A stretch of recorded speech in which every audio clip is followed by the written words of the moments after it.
Alright, let's get to it. Let's get dangerous, more or less. Oh, never mind. Speaking of dangerous, let's also knock a few things out, folks. I know it's unexpected, but hey, I said I was going to try to get this through this with you folks, so let's get to it. I know usually I also have the greetings and salutations and all that stuff. It's post work. My brain's all but greetings and salutations, Streamland, your boy Average Reviews, here for your little short post work broadcast. Try to finish this up before my next 2 days off, so that way I can get started on other things.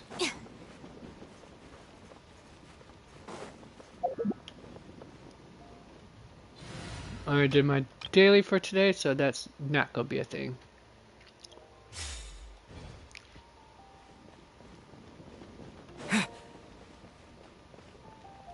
Alright, then I stuck to see what Jean's got to say. Meantime, me eat while it talks. Hello, you two. I'm glad you got my letter. Duran's awake and waiting on the bench over there. I'm here if you need help. Just give me a shout. Don't worry about us. We'll be fine. Oh, hey, you two. I just remembered what happened right before I passed out. Thanks for holding me back. I shudder to think what might have happened if you hadn't. I'm fine now. It's just... a lot of people seem to have forgotten me. Don't worry. We'll figure out a way to fix this. Why don't you start by telling us what happened? It felt... so strange.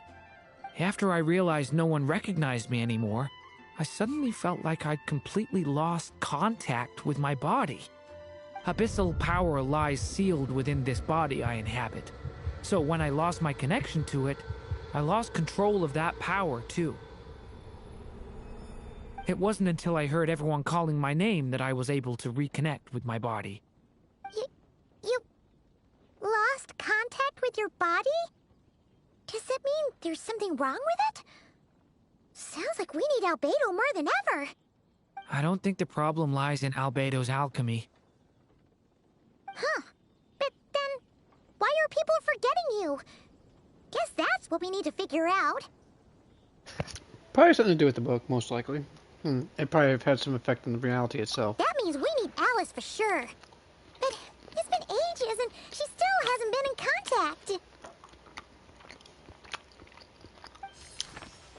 Question is, how does she keep Would be a even? really good time for a hint. How does she even know what's going How could on? the story's budding branches even hope to reach beyond the towering walls?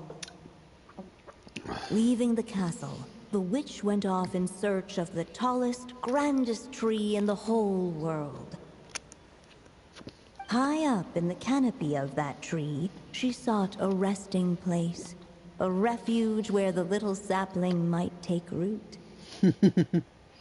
Go to that place, for it was there that the sapling felt its first breath of wind. Huh? Was that another clue? Does that mean the story isn't over yet? Probably Leaving not, the Paimon. castle. It just occurred to me.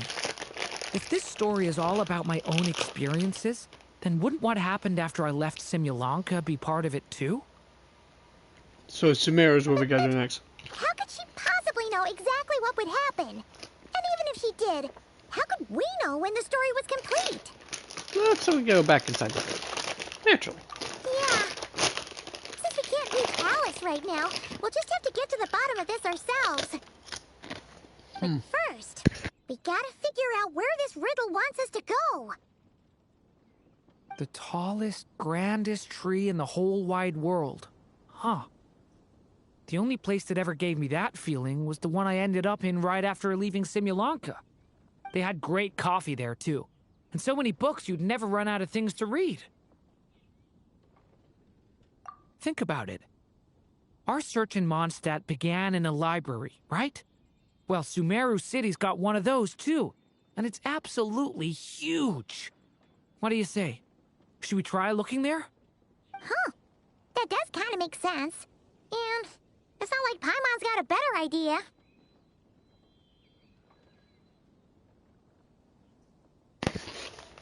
It's worth a shot at least. Alright, let's just give Jean and the others a heads up first. Well, it sounds like you've got a plan, so I won't interfere. All I ask is that you stay safe. Albedo won't be back for some time, and until he is, we can't know for sure how dangerous Duran might be in his current state.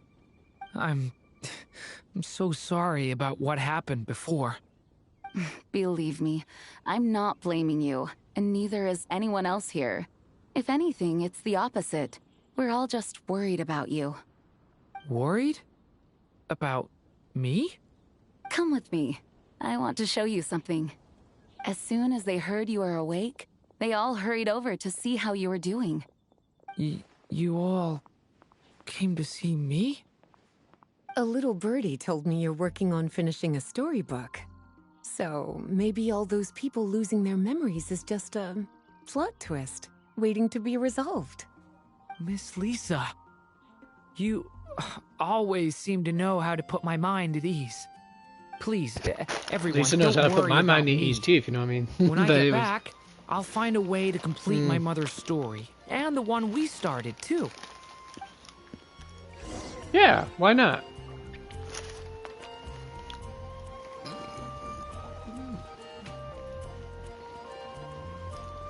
Alright. With that being the case, I gotta go all the way to Severity. Might have the hiccups for a little bit, folks. Just might. I'm trying to eat supper, and I think I might be cramming a little bit more than I originally intended.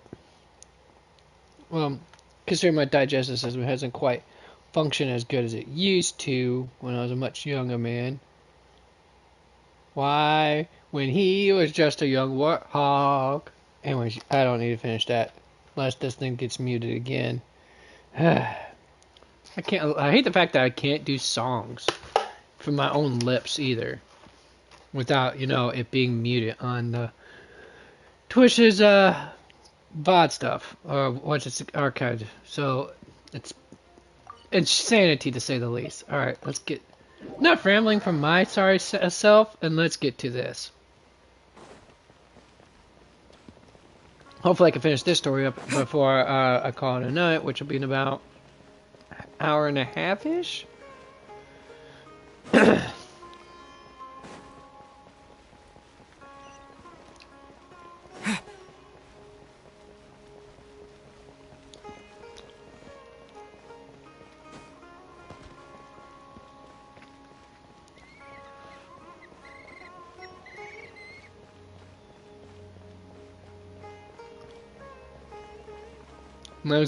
A nice lilting tune with the sitar. But I think it's way better to stay here and study. I really want it to be the holidays soon so I can go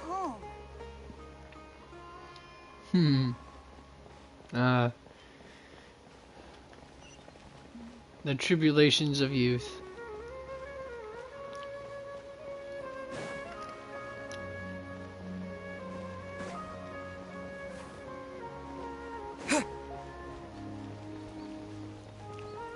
As I always say, or as the old saying goes, I should say, youth is wasted on the young, and wisdom is wasted on the old.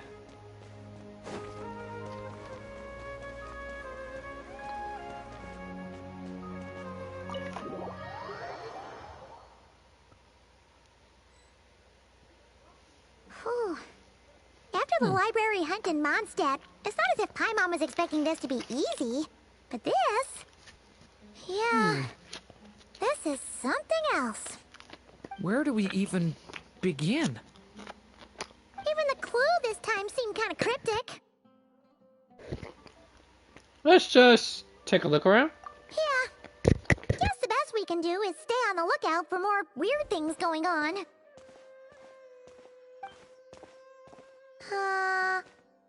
Huh? Sorry, what was that? I'm here to return Volume 5. Skylar Moose, can you do the Grand Fandango? Anyways, I told you, and that's gonna probably get muted as well. Ah. Horosha.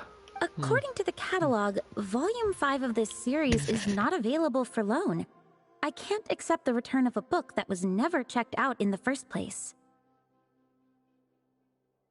Let me put it this way. My copy is complete. Yours, on the other hand, is missing large amounts of content. So you should swap it for mine instead. Sir, you have to understand. Managing a library is a serious business, and we have protocols in place for this kind of thing. I can't just replace an important volume in our collection based on nothing more than your word.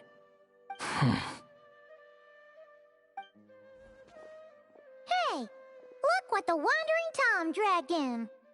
Oh, it's you.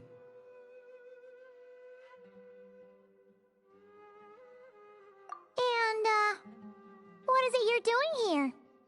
I'm a traveling scholar, as you know. Isn't a library the most natural place for me to be? Well, the last time we saw you was all the way in Nodcry. Paimon just didn't expect to suddenly see you in Sumeru, that's all. There were some things I needed to come back and take care of. Some documents had gone missing, so I tracked them down, restored them to their original condition. And now, I'm here to return them. And considering what I'm planning to do next, it feels like a weight off my shoulders. What's going on with you, huh? You look like a kicked puppy. Hat guy. Ah, at least you haven't forgotten about me. What's that supposed to mean?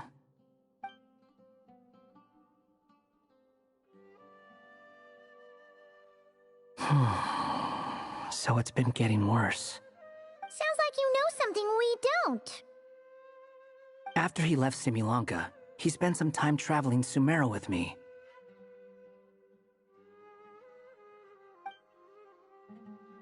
I was working on several texts at the time, and I stumbled upon something strange. Anytime Durin of Simulanka was mentioned, before long, the record would disappear. Which means, all the remaining records on Durin are about the evil dragon that fell on Dragonspine. How did you even discover that? If I remember correctly, Hat Guy loved the time he spent in Simulanka so much that he started writing a travel log. That's besides the point. The fact is, you're not affected by the ley lines of this world. I'm sure you can grasp the implications of what that means. Emerald Soul. His case is different from mine. It's more like the world itself refuses to accept his existence. Yep. It started with a few written Like records, Bina. but now, it sounds like it's spread to people who never met him, or didn't know him well. At this rate, the whole world might forget him altogether. The whole world? But that includes all my friends in Mondstadt, and even Hat Guy, too. So that's what you've been worried about all this time? Why didn't you just tell me? Good question. There are more important questions right now. Like figuring out how to fix this. Yeah, we've been trying for a while now. We just haven't gotten to the bottom of That it yet. mage clearly cared a lot about her child. She left that book behind for a reason. If you want answers, isn't that the place to find them? You think that didn't occur to us already? Problem is, we need to find the memory that unlocks the next chapter first. Mind if I take a look? I can't believe the main character is asking this stupid question. You're offering to help us? Of course he's offering to help us. He's friends with Durin. I just want to know what secrets this book is hiding. Besides, I've run into a bit of red tape, so I've got time. Of course. Be my guest.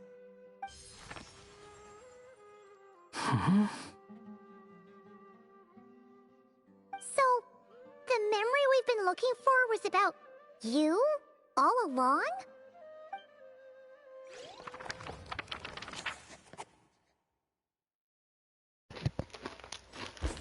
Go to that place, please.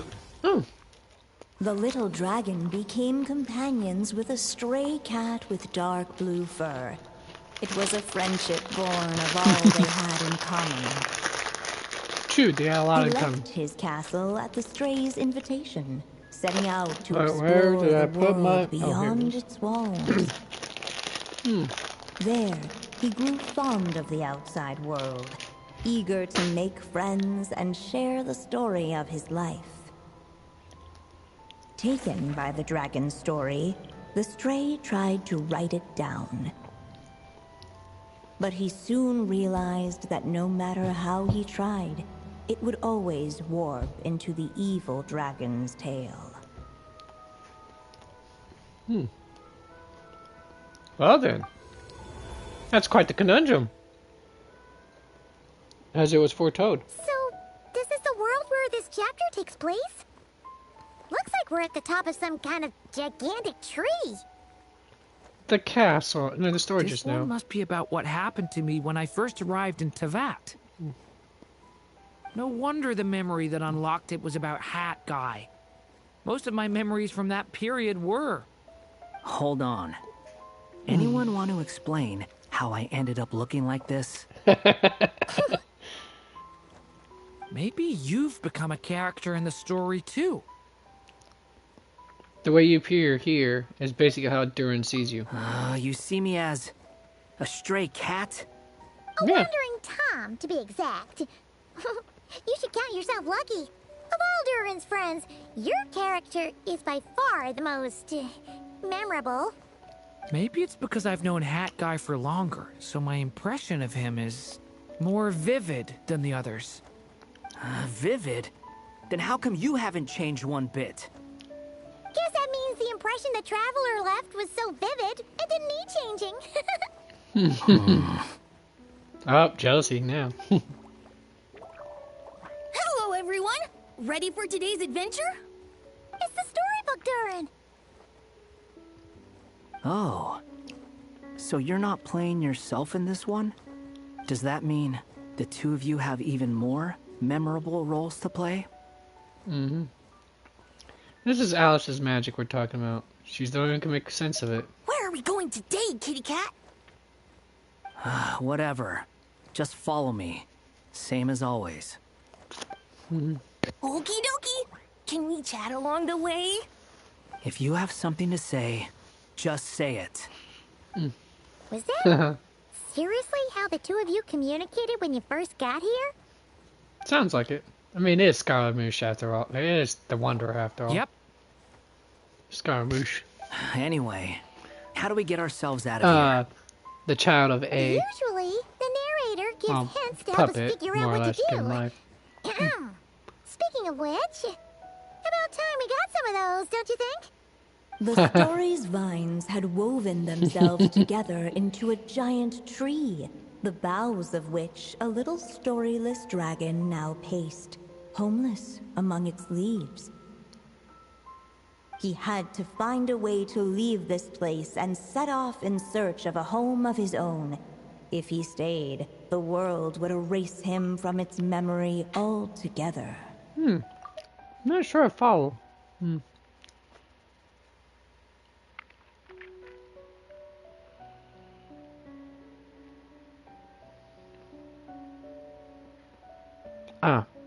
To leave this place.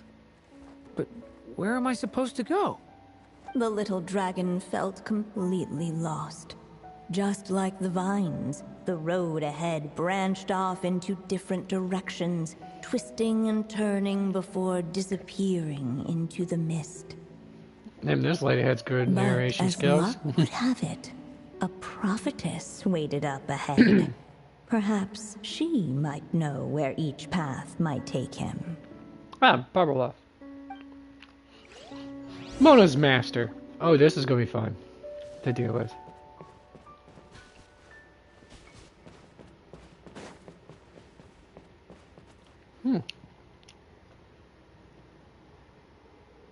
Oh, you must be the little lost dragon. It's true. My friends and I are lost.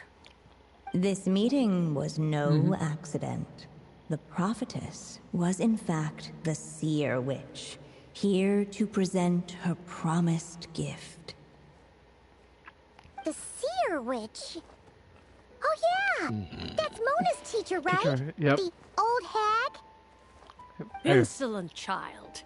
I am the seer witch, your prophetess, not some old hag. Sorry! She heard that. Now, little lost dragon, I have come to bestow the gift I once promised. A prophecy. A prophecy? Hear me now, for my prophecy is this. One day, the dragon from beyond the castle shall be reborn, and none may avert its coming. The wind took the prophecy and swept it off into the distance. And so, the little dragon was shown a path to wander.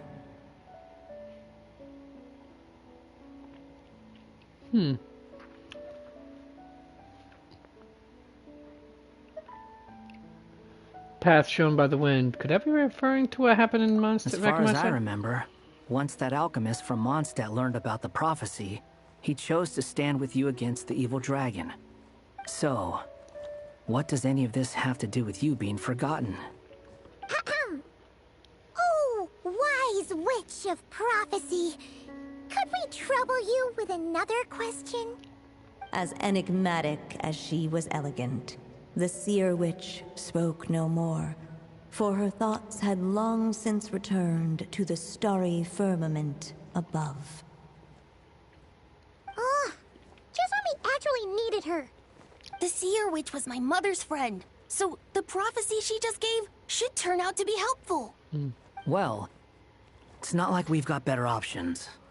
But, if all we need to do is leave this place, which path should we take? The one of least resistance.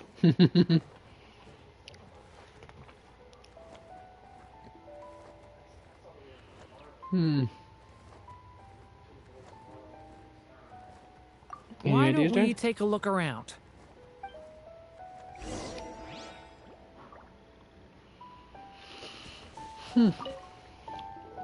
As Just finish knitting, enigmatic goes. as she was elegant, the seer witch spoke no more, for her thoughts had long since returned to the starry firmament above. What the fuck is this? Oh, Genshin Impact. Yes, Genshin Impact. So, guess what? Chicken butt. No, I'm kidding. What's up, dude? My Protea Prime is now cooking. Groovy.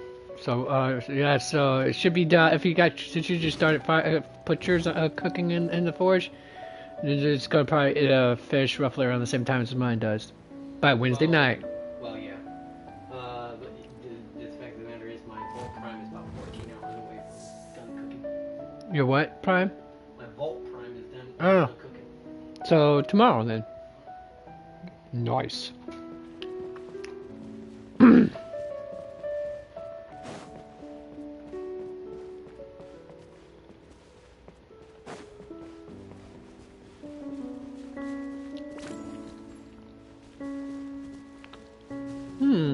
Passed through the thorny bushes. Unless the little dragon kept moving, eventually he would be Go to where the wind forgotten. blows from. Return to the castle. I guess this is where I'm supposed to go. I mean, this one only uses one ink, though.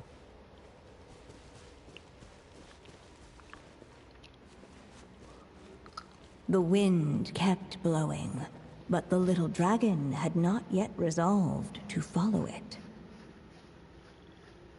Before him lay a foggy path, and where it might lead he could not tell. Fascinating. Wait, what if I go back? Oh, I could still go down this way. But I already chose this, so let's go.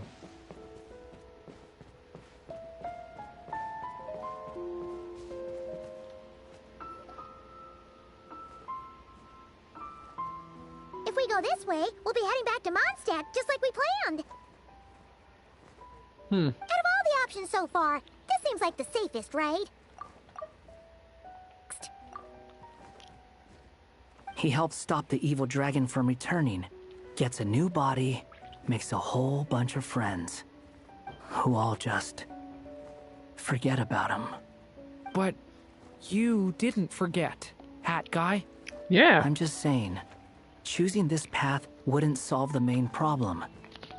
You'd still end up being forgotten. So we go to the thorny path? Then?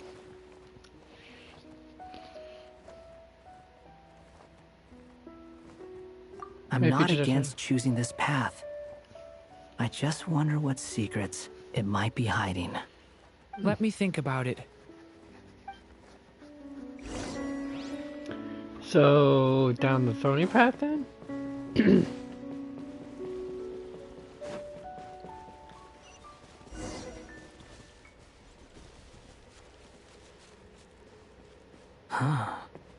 Looks like there's another path over here.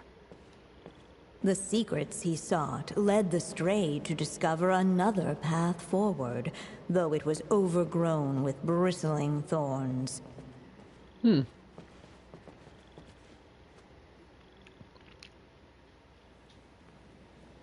It seemed to lead away from this place, but each time he tried to follow it, the branches of the tail sent him back to the start. So I wasn't supposed to go down this way.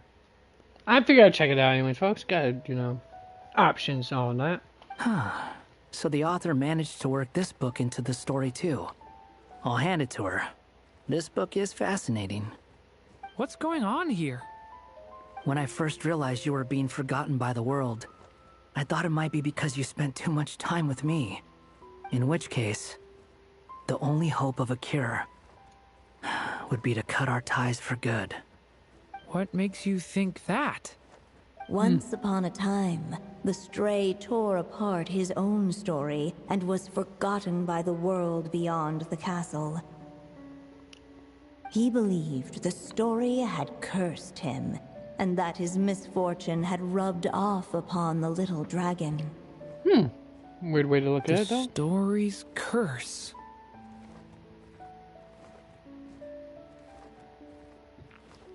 So you thought that fact that he was forgotten affected Durin too? It was just a suspicion before.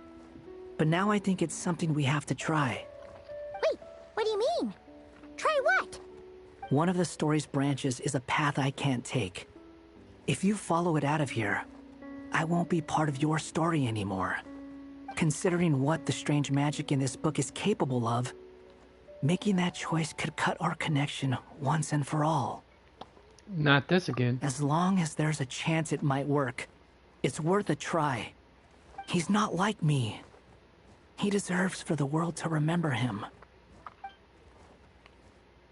What do you think, Durin? Well, maybe Hat Guy has his reasons for thinking that way, but that's not the kind of decision I can make so easily.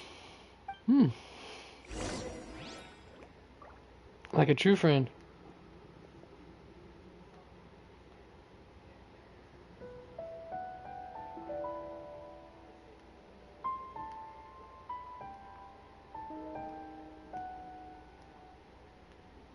Each day is a new page in my story. I want to savor every scene, every footnote, before I turn... It's what my stray cat buddy thinks is best anyway. Hat Guy. It's worth a shot. Just don't let this world forget who you are. The prophecy is definitely come The true. little dragon left along the path his companion could not take. Hey, I wasn't trying to go And down from that path, dang it. point forth, the stray was no longer part of his story. Yet his memories of the stray were an indispensable part of his tale. With the stray gone, the story lost the very spark that had first set it in motion. It was a In the bad end, choice, basically. The little dragon's story faded into nothingness, and in the world beyond the castle, only the evil dragon's tale endured. Wiedziałem, ile czasu. Is this... me?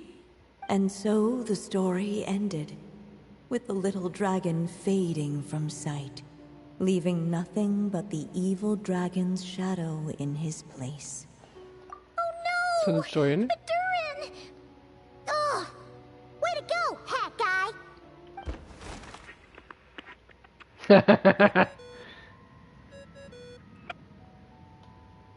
Hello, children. If you're hearing this recording, it's because you've reached a certain ending. I got the bad ending. Woohoo! That should be You the may achievement. have noticed that little Durin's experiences have been written into the pages of this book. Well, you should know that in the same way, its ending will also be written onto him. So be careful, because triggering a bad ending could be somewhat problematic.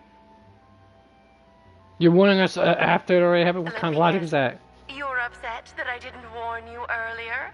Don't worry, though. I've thought it all through. I'll leave it to a very her. special feature into this book, just for you, the witnesses of this tale. So, go ahead. See if you can Turn it back into the a choose your own pages. adventure, folks. If you're not happy with the ending you've reached, just flip back a few pages and let the tale unfold once more. Talk about a plot twist. Pretty incredible, huh? That's the power of magic.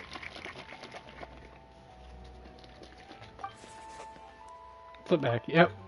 I should get an achievement just for doing the bad ending, folks. Yeah.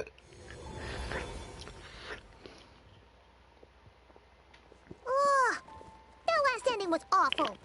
No way we're picking that path again. What are you even talking about? Hurry up and pick a path so we can get out of here. They're Let's not gonna pick one together. Sounds like the others aren't aware of what just happened. Duh, because they were part of the story. Paimon's not sure how we'd even explain it. We're witnesses. Guess all we can do is warn them if they're about to choose wrong again.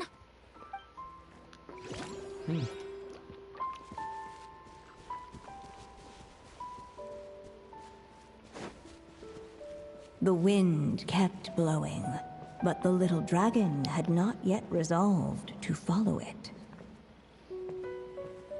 Before him lay a foggy path, and where it might lead he could not tell.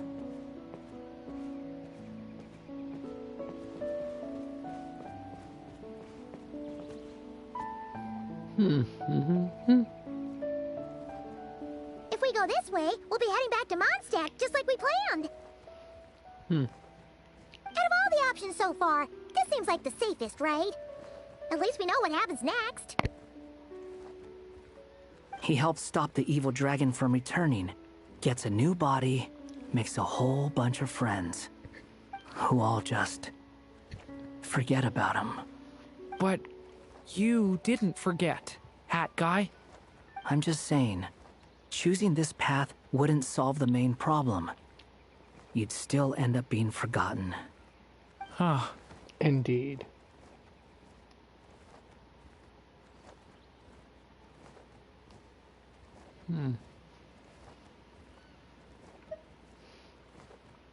Just need to I'm get not done. against choosing this path. I just wonder what secrets it might be hiding. Let me think about it.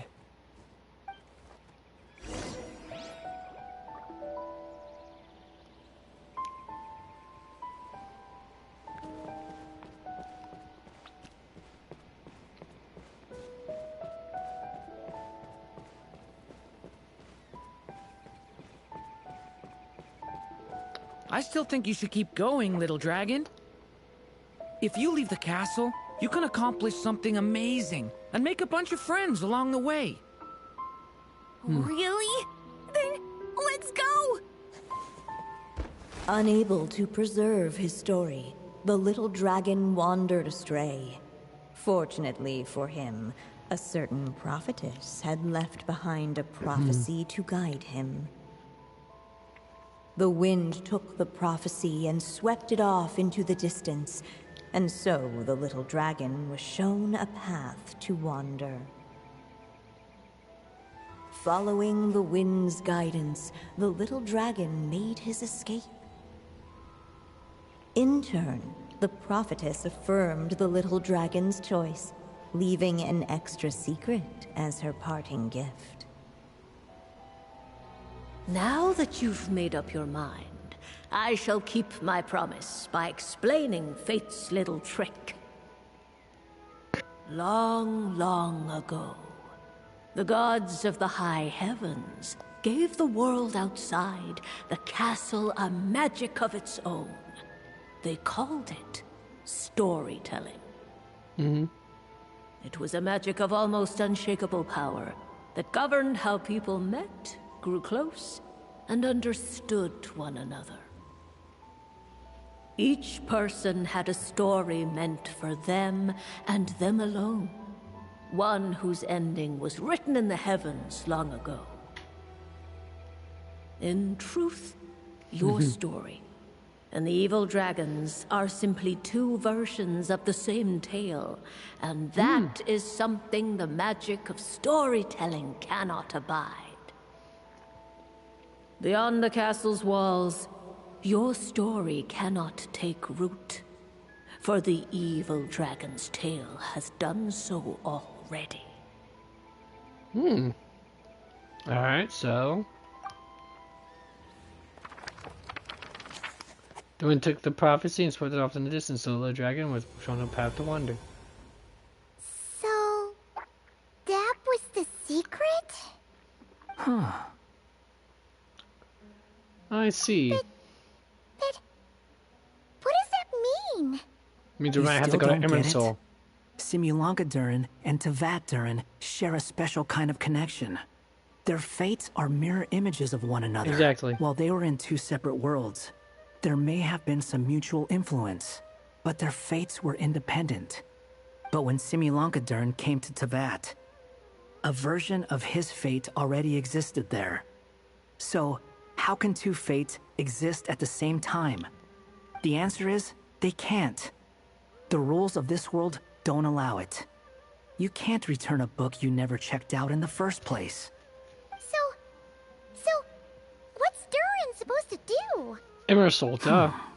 Those mages seem to have come up with quite the ingenious solution. I'm guessing he's gonna say mention Emerald, just like we did with him. I'm here to make a return. As I said, there's no record of Volume 5 of this series ever being checked out. Then just think of this as Volume 6. Based on what I know, the author was planning on publishing another volume anyway. The catalog does have a slot reserved for Volume 6. So, this is it? Sure, let's go with that. All you need to know is, I'll be the one writing this series from now on. You...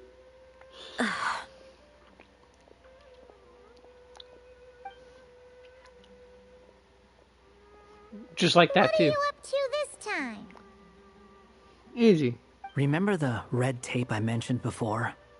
Well, I just took care of it.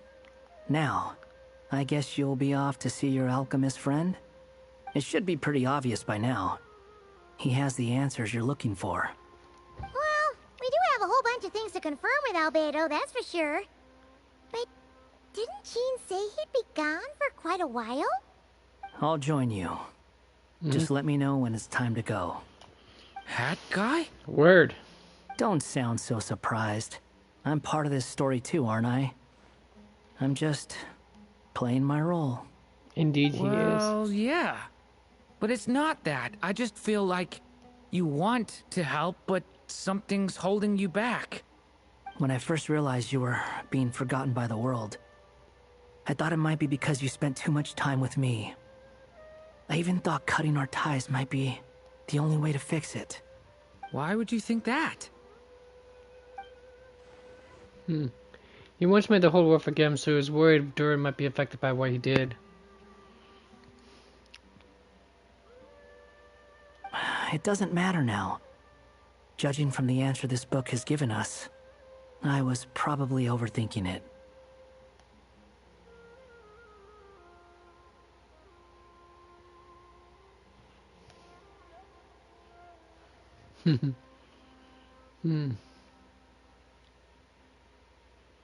Make that definitely. Just as well. With the ley lines rejecting him like this, the people who still remember him are his only remaining connection to this place. If that last fragile tie was broken, who can say what devastation his unbound body might unleash? And to think I'm one of the people keeping you here, instrumental in helping change your fate. Can't say I saw it coming. Well, if it's good enough for Hat Guy, it's good enough for me. After all, he is about as odd as humans get. Excuse me? With some people, even if you try asking a simple question, they'll always give you a complicated answer. And the more you ask, the more complicated it gets. Truth is, Hat Guy's just that kind of guy. Sometimes for sure, but he isn't always like that. Whatever. All I needed was a yes or no, so we can quit it with all the back and forth. He's such a tsundere. It just tickles my fancy just to know that. Alright, we can switch up from...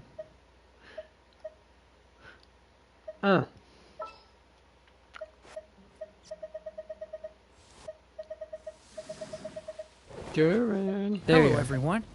I'm Duran. What do you want from me? Pardon me.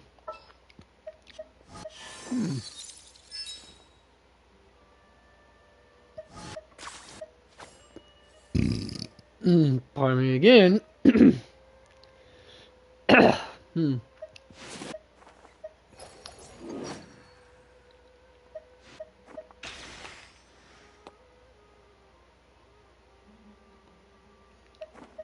And just because I can, let's go with our dear friend Mona. Where are you, sweet pea?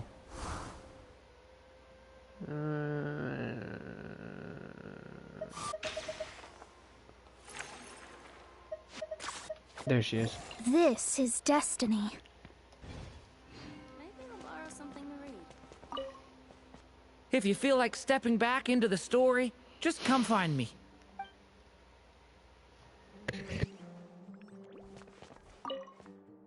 I'm sticking around for the next few days. So, when it's time to go, you know where to find me. Alright, I guess we'll have to wait until then. 5 hours. Alright, so that means crap and stack. Just one more time. For that.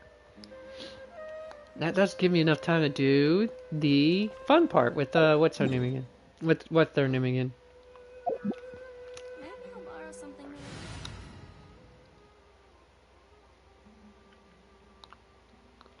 read. Alright, in that case, back to having my pyro team.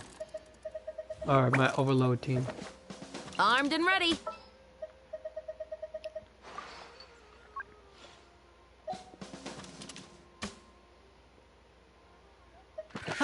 We'll be a traveling magic troupe. Whatever would you do without me? Guess that's why I had them something like that then. Alright, next up on my list, Not Cry.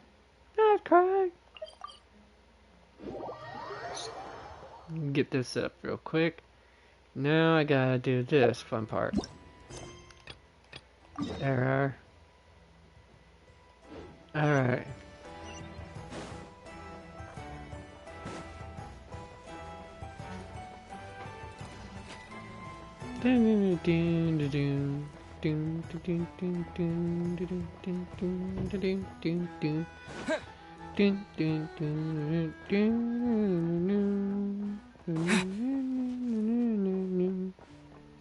Alright. Just hum. Just. Could you even call that singing? Acapella to it? Or something like that? I can't remember.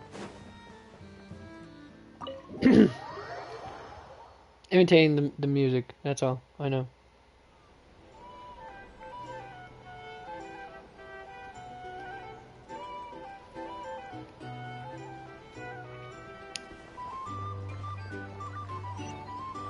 Alright, time to talk to everyone in here.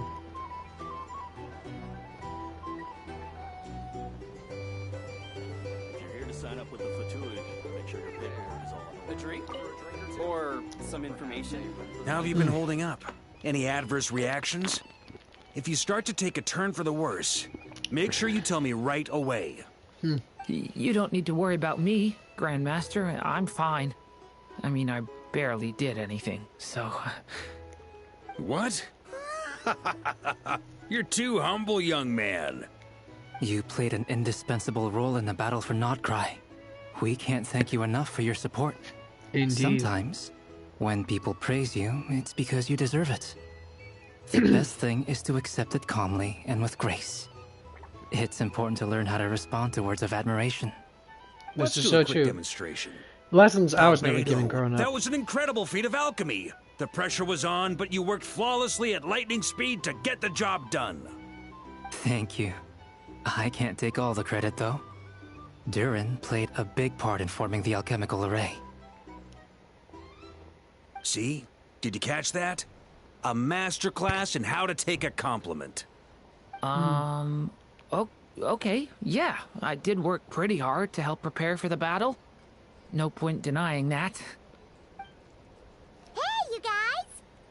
Hey, you guys! I had to do that. Hey, look who's bounced back. Looking good, traveler. Seems like you've recovered. You won't need to take any more medication. Can I get you a drink? Huh? You know how to order at a bar now? You've sure learned a lot recently. Handling a drinks order is ridiculously simple compared to alchemy. Don't worry, I'll blend into society yet. Wait, so you drinking alcohol already?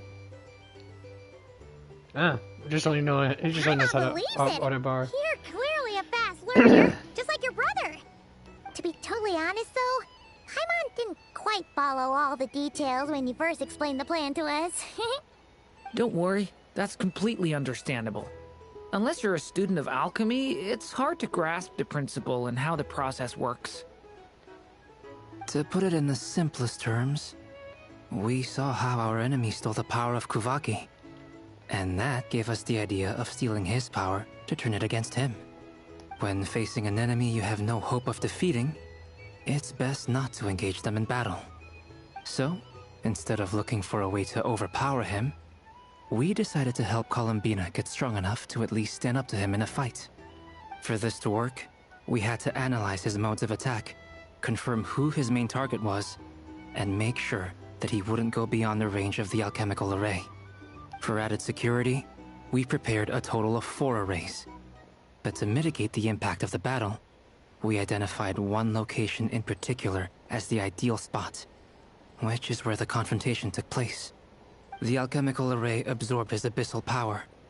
Then Durin processed it to render it usable by Columbina. That power enabled her to do what would otherwise have been nigh on impossible. What surprised me was that Dainsleif actually agreed to join us. Given his history with Rerir, he had every right to sit this one out. But we're extremely grateful for the decision he made. Confronting a foe in a battle, that can't have been easy. It must have been a painful choice to make. But I'm sure that making a decision was far better for him than staying in limbo. Absolutely. He was torn between 2 paths, but in the end, he made his choice and stuck to it resolutely. He doesn't strike me as the sort of person who'd stay trapped in limbo for long. Anyway, however you cut it, everyone gave a stellar performance. And now, it's time to kick back and celebrate.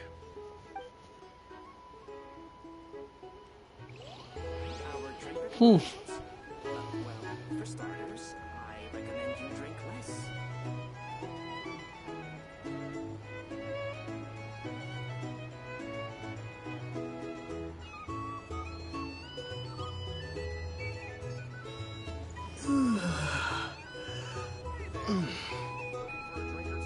A drink, perhaps, or some information? Either way, I'd be happy to oblige. If you're here to sign up with the Fatui, make sure your paperwork is all there. Treat recommendations. For starters, I recommend you drink less.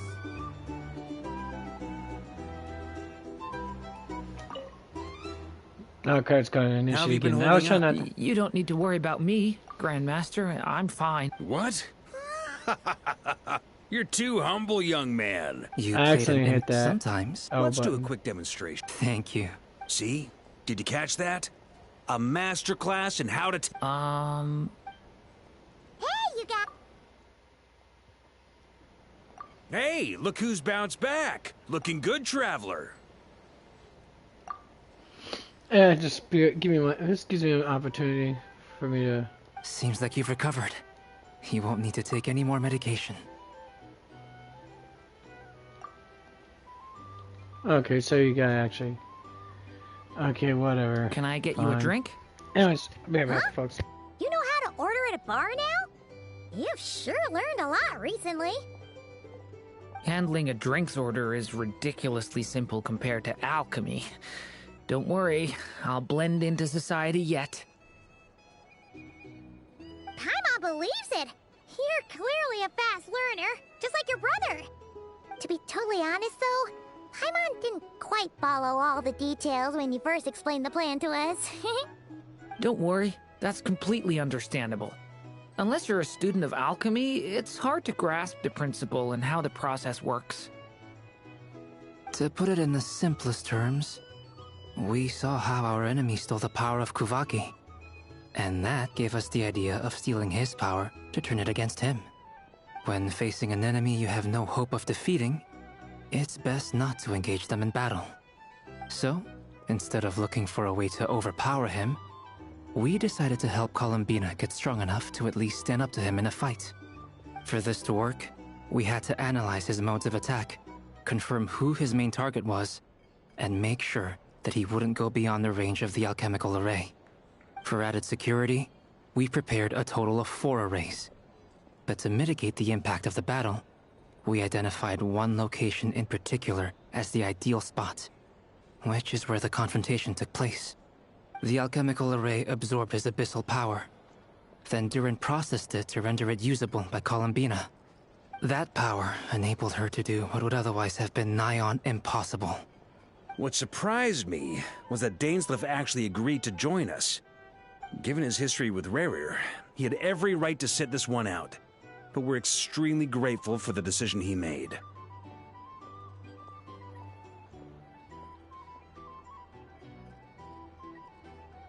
It must have been a painful choice to make. But I'm sure that making a decision was far better for him than staying in limbo. Absolutely. He was torn between 2 paths, but in the end, he made his choice and stuck to it resolutely. He doesn't strike me as the sort of person who'd stay trapped in limbo for long. Anyway, however you cut it, everyone gave a stellar performance. And now, it's time to kick back and celebrate.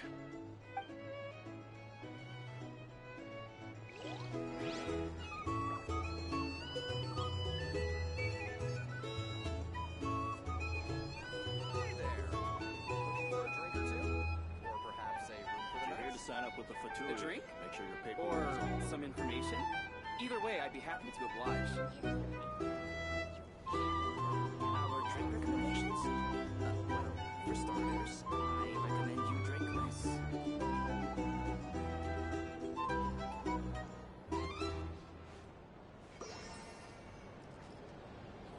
Hey there! Looking for a drink or two? Or perhaps a room for the night? If you're here to sign up with the Fatui, A drink? make sure your paperwork is all there. Alright, some on to the information? next Either person. way, I'd be happy to oblige. Our drink recommendations? Hmm. Well, for starters, I recommend you drink less. There. Looking for a drink or two? Or perhaps a room for the night? Talking to Nafir in the moment. See if there's anyone else around here. No, I guess not. Here's the thing. You can't live life without a little Our spice. drink recommendations? Well, for starters, I recommend you drink less. Nafir, let's go. Ah, Lord Sangama Bay. Ah, good old How lovely Dory. to see you. I must thank you for the device you provided. It was an enormous help.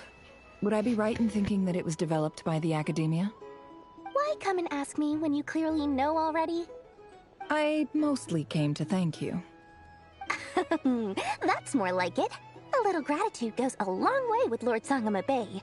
Play your cards right, and you might even stand a chance of becoming my long-term supplier. The chance to work with such a kind and charitable investor as yourself would be a great honor for the curatorium. Huh? Charitable? Who said anything about charity? First time hearing about it. Let's see. The first plot of land you purchased in Nodcry, your desert interests, and... Stop! What do you think you're doing? Exposing my investment history! It's nothing to hide from. They're all perfectly legitimate investments.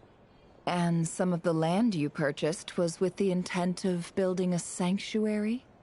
Yes, I heard about that too. How did you... You're a curious case, Lord Sangama Bay. You don't like people finding out about your good deeds, do you? But I'm afraid no matter how hard you try to keep things under wraps, where there's a will, there's a way. You did it for Sumeru, didn't you? It was empty land that was gonna go to waste otherwise. I figured if I built something there, it might at least get some use in an emergency. Disasters are capricious things. They strike without any warning. I've lost family to a disaster before, and I don't want to lose any friends or business partners if I can help it. My elder sister used to dream of finding a sanctuary. Somewhere with plenty of food, water, and medicine. Where everyone could live happy lives.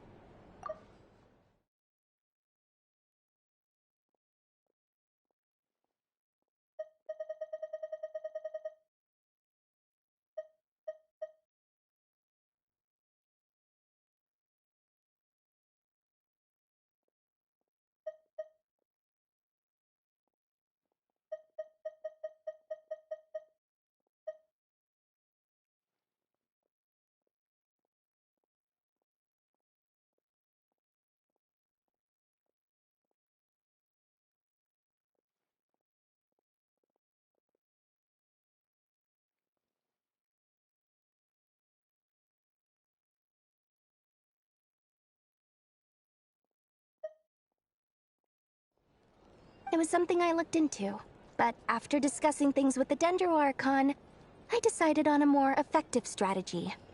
The tech people handled the tech, and Moneybags provided the Mora. It just made the most sense. It's a pity that so few people know the truth about you. Everyone says that you view everything in terms of Mora, and all you care about is growing your own wealth. So, what's the problem with that? Everyone wants to be rich. It's human nature. So yes, I love Mora, and it's nothing to be ashamed of. But surely you have dreams of your own, beyond just making Mora. You don't get it, do you? My dream is to invest in other people's dreams. And, you know, make a nice little slice for myself along the way. Just thinking about it makes me happy. That sweet, sweet sound of Mora. Thank you. For the device? And the pendant. Oh, that. I was just returning a favor. Don't worry about it. Seems like we've both been away from home for a very long time. Yeah. So long that I barely remember what my family even looked like. That would be your mother, father, and sister? Yeah, though it's been years since my sister passed away. It's not like I want to forget them, obviously, but memory can be even more ruthless than the most calculating business person. Beyond a certain point, if something isn't helping you, it just gets rid of it. My sister can't help me now. Slowly but surely, her face is fading from my mind's eye. It's become a vague impression. I know that feeling too, all too well. In the case with my mother, folks. Not everything will fade. When loved ones pass away, the beautiful memories are the ones that last the longest. Yeah, that's true. If you ask me, That's the one silver lining in all of it. Well, that, plus, I'm sure that life is much better now than it was back then. Oh, absolutely. I have tons of Mora, a big beautiful house, business is booming, and I'm as happy as can be. You've got a lot going for you too. Boss of the Curatorium of Secrets? I'm sure there's plenty of Mora to be made in that line of work. I appreciate the vote of confidence.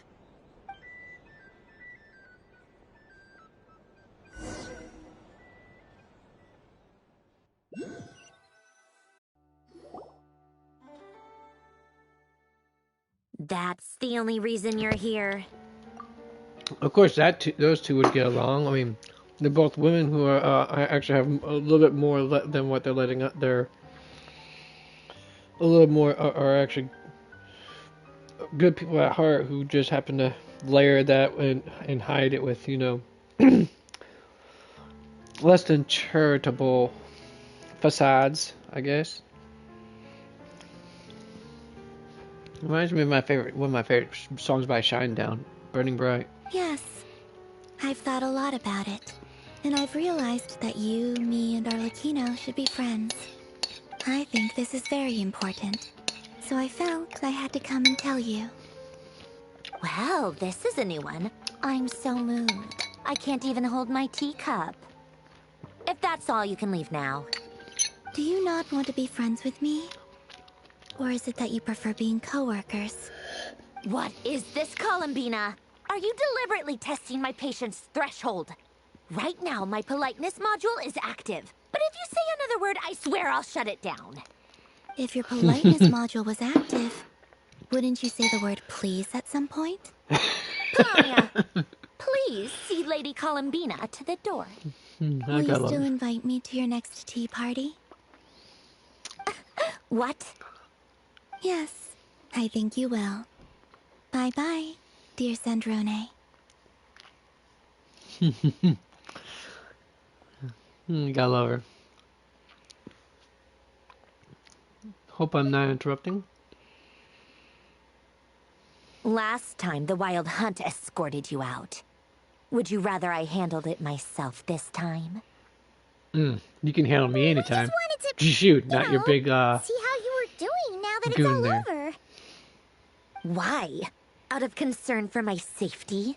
I hope you didn't seriously think that the Rayhir of Silnari would be able to lay so much as a finger upon me, given how prepared I was.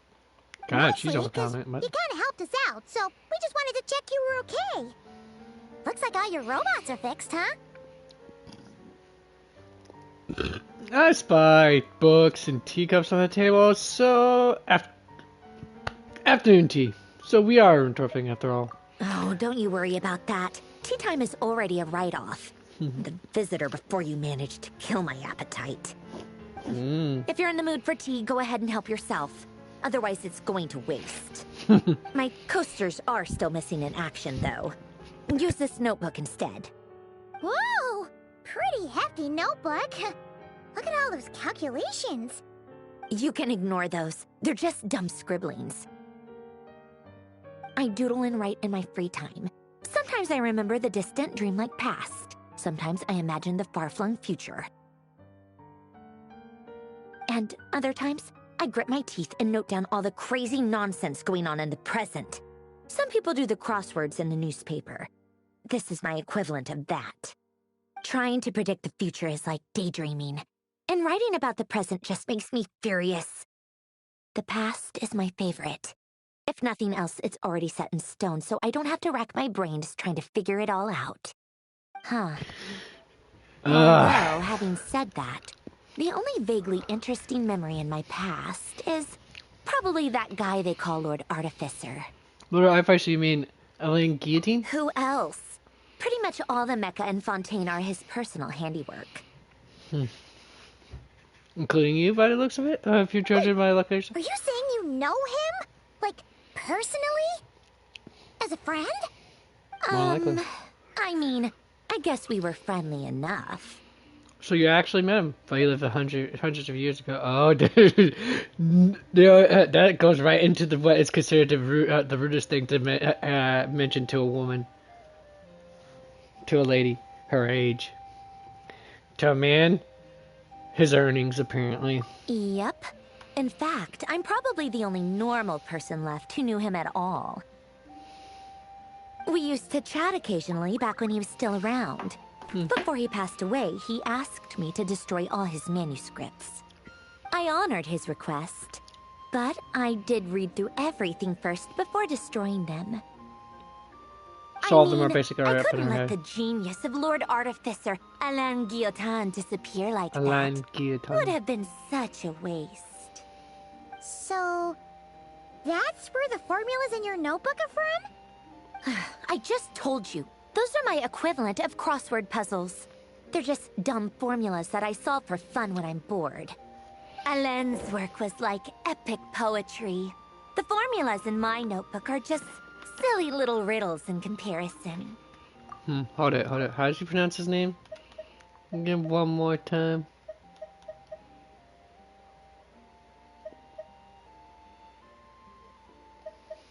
I mean, I couldn't let the genius of Lord Artificer Alain Guillotin disappear like that. Would have been such a waste. No, it's French, so... Alain's work was Alain's. like epic poetry. Cover that's The pronounced formulas Alain's. in my notebook are just silly little riddles in comparison. Not that there's anything bad about them. I mean, at least, solving those riddles isn't going to hurt anyone. Except me, 'cause I lose a few brain cells in the process. Anyway, while we're on the topic, I might as well tell you about what happened to him and his friends. Alain Guillotin had two close buddies, Renee and Jacob. They spent their childhood years together in the Narcissus Courts Institute.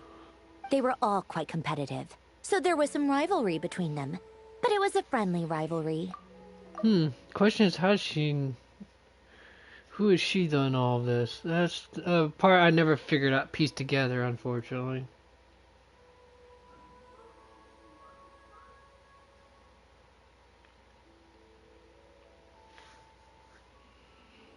Alain Guillotin had two close buddies, Renee and Jacob. They spent their childhood years together in the Narcissus Courts Institute. Narcissus Kreutz. I forgot it's pronounced in the way the French would. Otherwise, if it was... Well, actually, that is how it would be pronounced in German. Kreutz.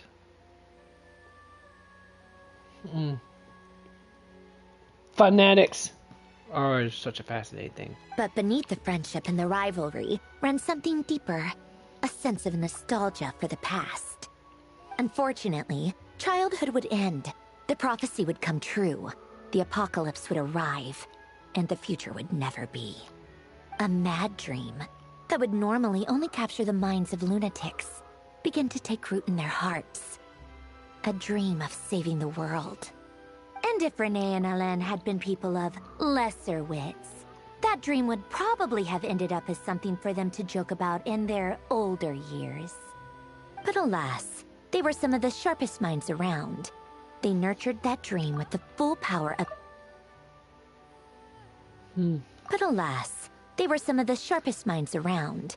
They nurtured that dream with the full power of their intellect. And it grew into something that ate away at their souls.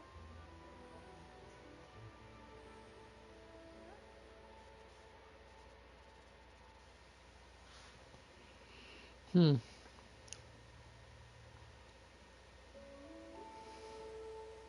first of them to fall under its spell was Renee. Who became Narcissus Cross. Against Alain's wishes, he persisted in experimenting on a mutual friend of theirs to try and save their life.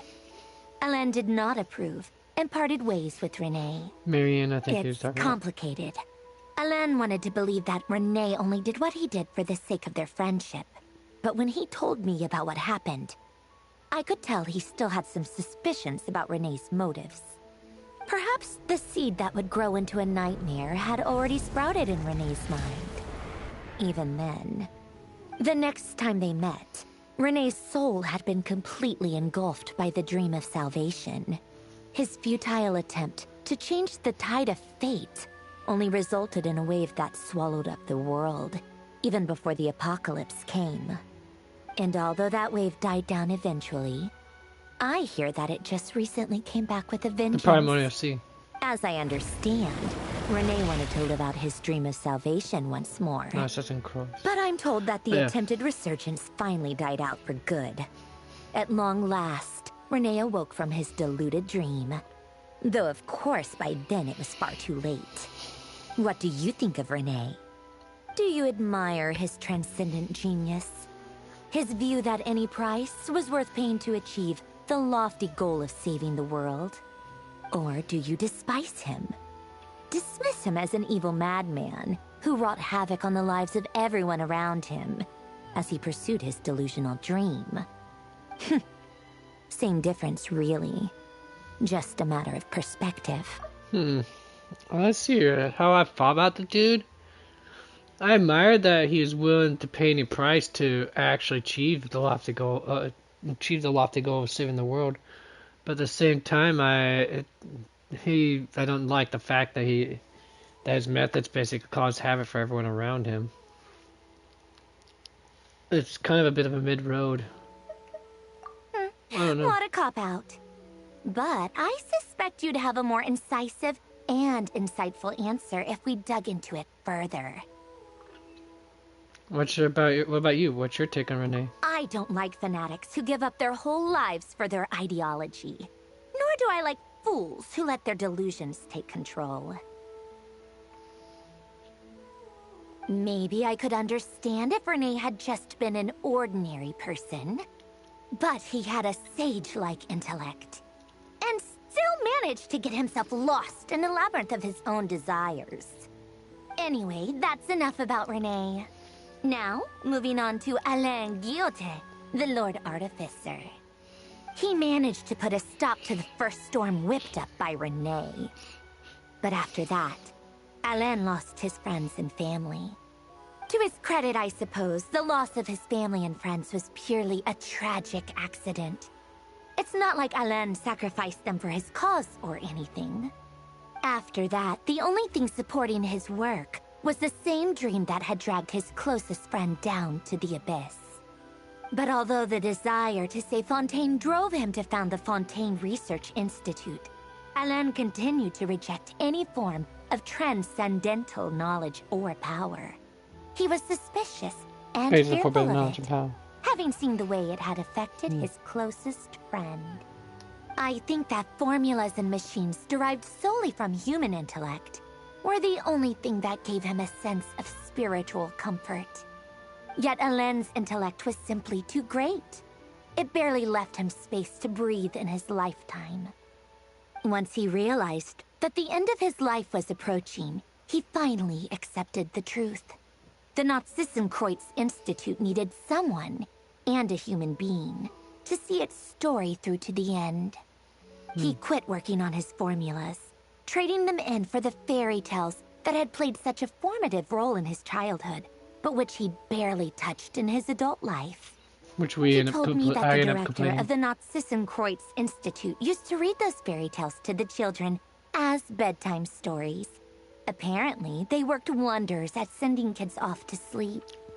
I think that all he wanted at that time in his life was to be able to sleep deeply without being plagued by depression. By that point, nothing else really mattered. At the very end, he laid down to rest in the ruins of the former Nazissenkreuz Institute orphanage, while the Fontaine Research Institute he had founded continued tirelessly with its work. Many years after that, tensions over competing dreams would once again cause a rift, this time between members of the Fontaine Research Institute. But the actions of those fools had nothing at all to do with Alain. And that is the story of two people from the Nazissenkreuz Institute who both wanted to save the world. One went all in on his fantasy of salvation without ever looking back, and ended up calmly sinking to the bottom of the deepest sea. The other sought desperately to burn bright in his life, even though he wasn't sure where he was going.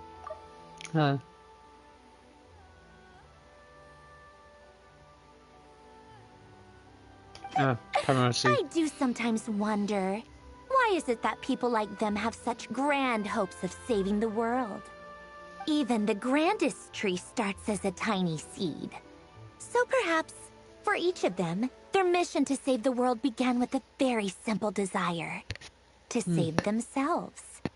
They were young children with friends and family who mattered to them. Desires to explore the meaning of life. Ambitions to have a successful career. They didn't want to see all of that taken away in one fell swoop.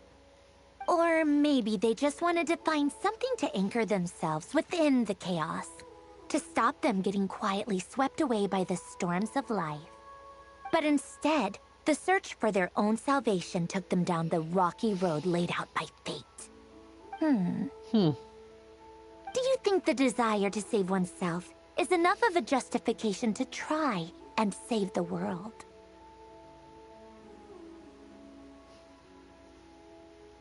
Yes, it's enough. The way you said that sounded just like Alain. I asked him the same question back when he was in his prime, putting all of his energy into his work. He gave the exact same answer as you did. No elaboration, just a quick short answer before getting right back to his work. He was always that way. All right, tea time's over. I owe Arlecchino a favor for telling me these stories. I'll have to bring a whole sack of gifts the next time I visit the House of the Hearth. I'm gonna go tinker with Polonia now. You guys can do whatever you want, as long as it doesn't involve interrupting me. Polonia, exit hibernation mode. Begin diagnostics. I thought I was supposed to show her, like, the sword at some point. Wait, what's this elegy thing that this thing says? No, right.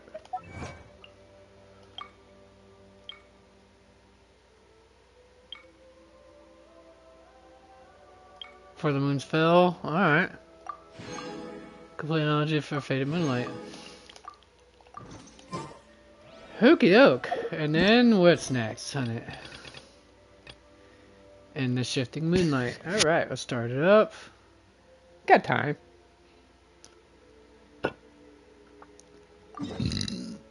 Probably more.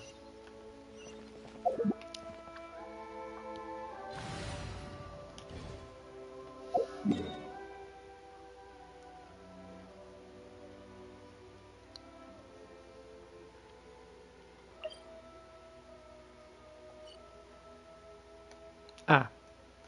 I see what's there now. Never mind.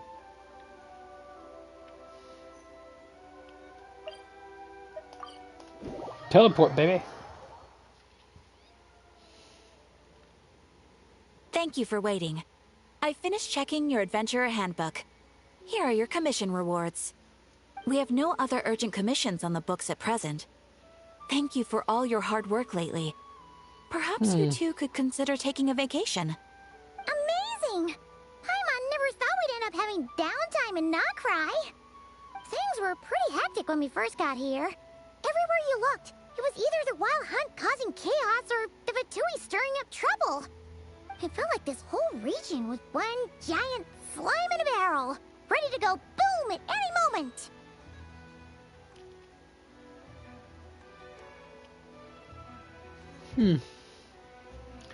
Really have achieved a lot since we've been here, haven't we? Sure have. Things were looking pretty dicey, but in the end, we managed to turn it around. Whoa! Paimon just got deja vu! Oh, that's right. It's because we've done this like a million times now. Ah, yes. Are you two aware that the Moon Prayer Night is soon to take place? Oh, yeah! Lama told us that was coming up soon. Wait, why do you mention it, though? Do people in Nasha Town celebrate it, too? Paimon thought it was just for Moon Goddess worshippers. You're partially right. Most people in Nasha Town just see the festival as an opportunity to do business. They do not concern themselves with the religious element. The festival was first celebrated by the Frost Moon Scions. On this day, they would wear moon prayer blossoms and celebrate the birth of the moon goddess through song and dance. They would also prepare food and handicrafts and give them as gifts to others. Over time, it became Nodcry's most lively festival. Oh, sounds like fun! I'm definitely up for it. Great! Well, in the meantime, since Catherine doesn't have any commissions for us, let's focus on some personal business instead. When we first got here, you mentioned that this was where your spaceship landed? We didn't get to follow up on it at the time, because we got wrapped up in that whole rare situation, but now we can finally start investigating it properly.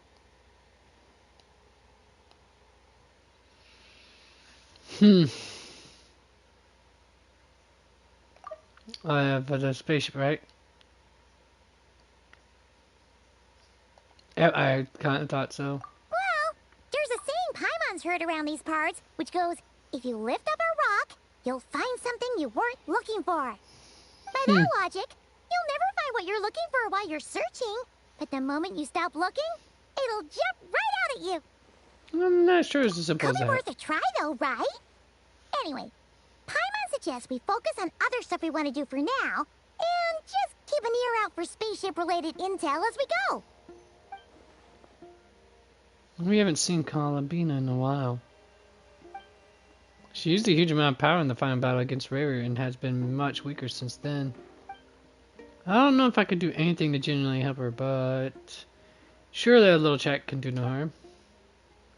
One thing that concerns me is we've seen no trace of the doctor so far. What's wrong? She looks super serious all of a I sudden. was just thinking about Columbina and the doctor. Paimon gets why you'd be concerned about Columbina, but what does the doctor have to do with anything? We learned back in Natlan that he's been investigating the moon, but he's been suspiciously absent so far. Oh, that's true. And now that you mention it, we're definitely overdue for a showdown with the Fatui. It is weird that he hasn't shown himself this whole time. What could he be up to?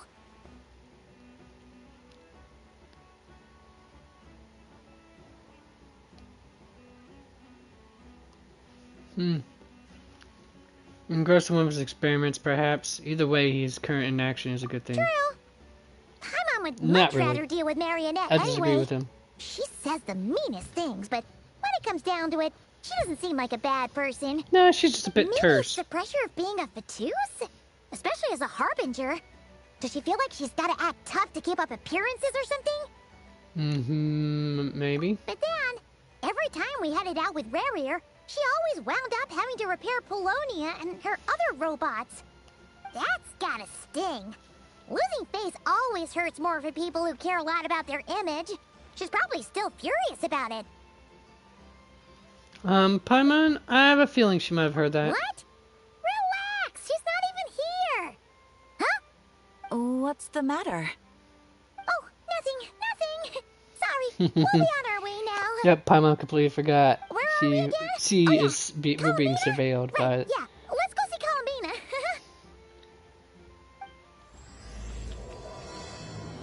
Paimon completely forgot, folks. She forgot.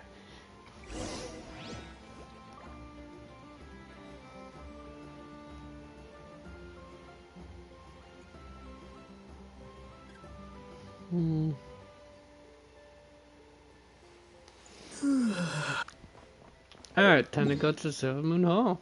See how the damselette is doing.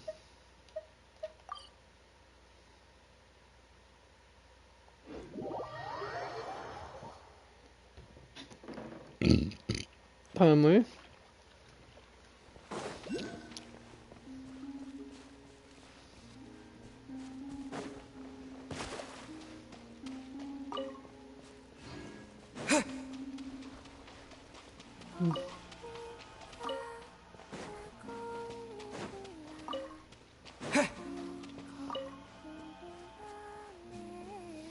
Committing grand larceny here.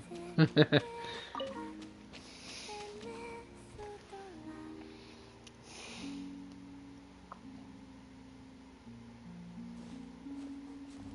she's sitting up. Is me sitting here a rare sight? No, we just thought you'd be resting. Perhaps I would have been, were it not for the sudden arrival of some unexpected guests. Not that I consider it a disturbance. After all, you are the only ones who are free to enter. Would it not be a little unfriendly of me to lie down while we speak? I didn't realize you put so much thought into little things like that.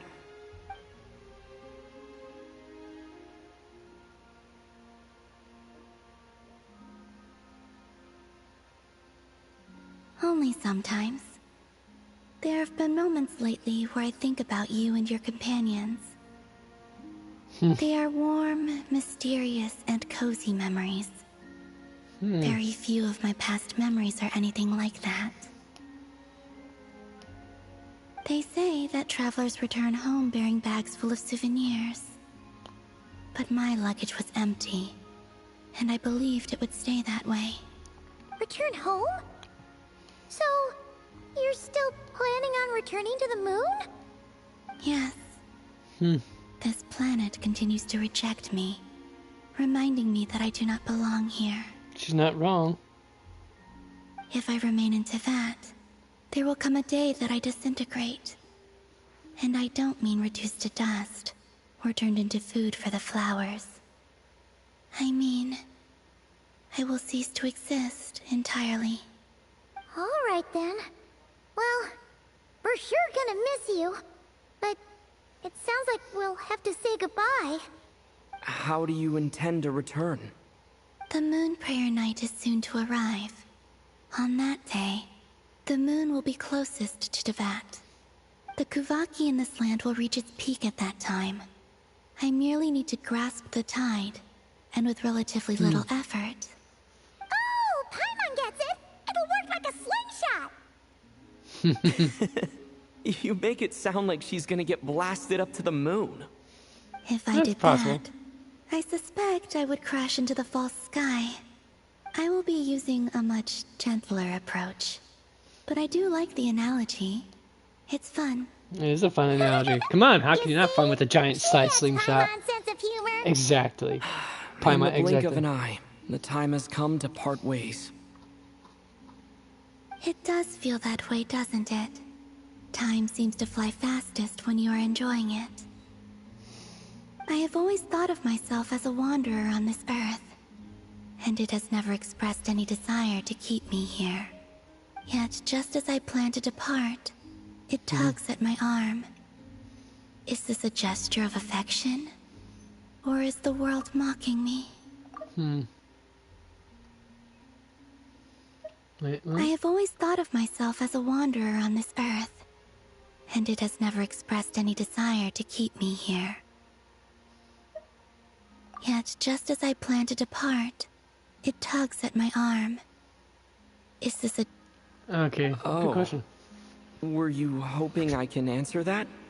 Yes, you are a traveler, so you must have a lot of experience in this area. Indeed. Then, what I would say is, enjoy the moment. That's right! Don't overthink it! Happiness is happiness and joy is joy! The point is to enjoy it, not analyze it! I see. Then what I would say is, even though I am very tired right now, I am still happy. I can't tell from the tone of your voice. Oh, really? You don't think I sound happy? I'm just kidding. I could tell you were in a good mood today from the moment we saw you. Ah, a joke. Albeit not a funny one. Anyway, I assume you're here about you-know-what. Give me your hand. Actually, it's not that. There's something else we wanted to discuss with you.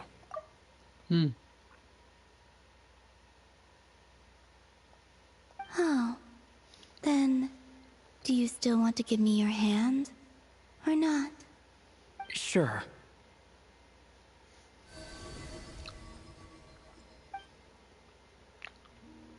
Thank you.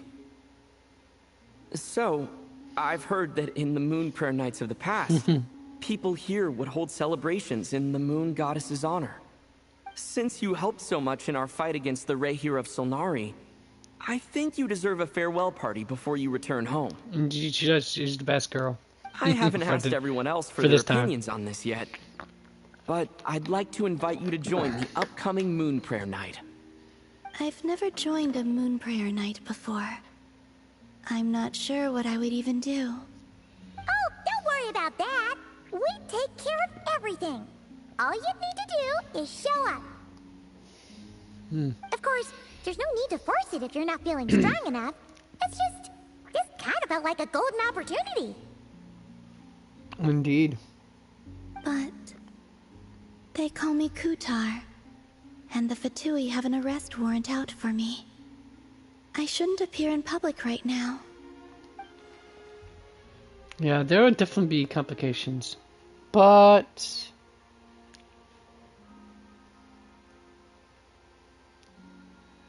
I'll make it work.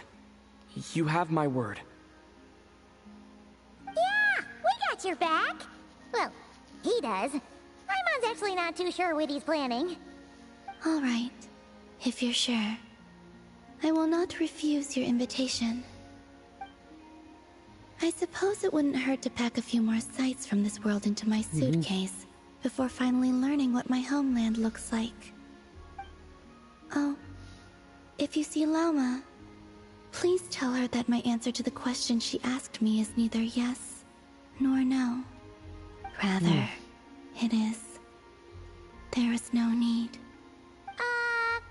That was kind of cryptic, but sure. Guess it's between the two of you. We'll pass along the message. Bye for now. indeed, bye for now. Use the word you want to say is farewell.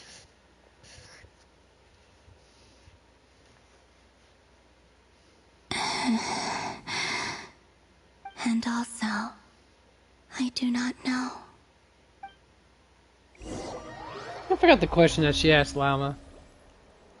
Or Llama asked her. Since she's agreed to join the festival, let's go see who else wants to take part. Lauma's gotta be the person most familiar with the Moon Prayer Night. We should start with her. Also, what exactly is your plan to keep her safe? Not sure yet. I'll figure something out. What? Are you serious? And Paimon even gave you her vote of confidence back there. When did you become so sneaky? I was always sneaky, Paimon. You just underestimated the sneakiness.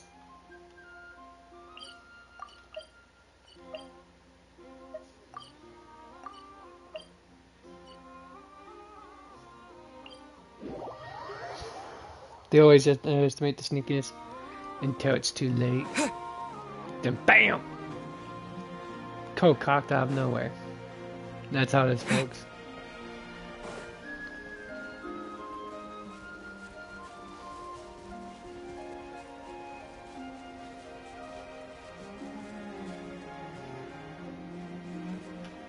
Hey, Llama! It's us! Huh? Varka? What are you doing here? Beats me.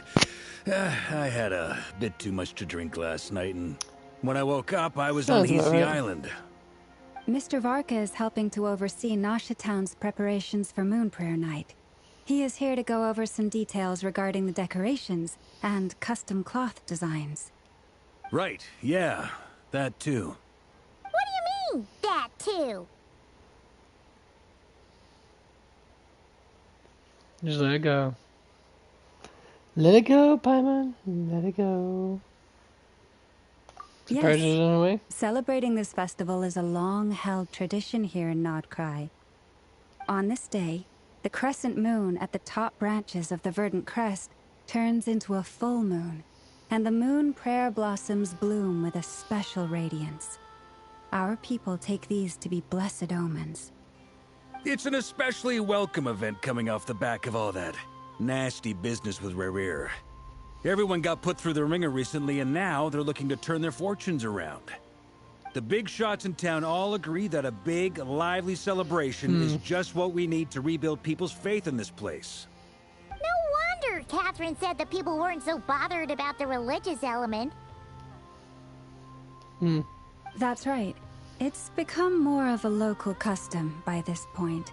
The celebrations have little to do with whether the religious stories behind this event are true or not. Sounds like Even the Christmas. Frost Moon Scions are eagerly awaiting the coming of Moon Prayer Night, despite now knowing that their past beliefs were founded on a falsehood. That's fair. It's a bit like the Lantern Ride in Liyue. It's a chance for people to enjoy themselves, not debate the existence of the Adepti.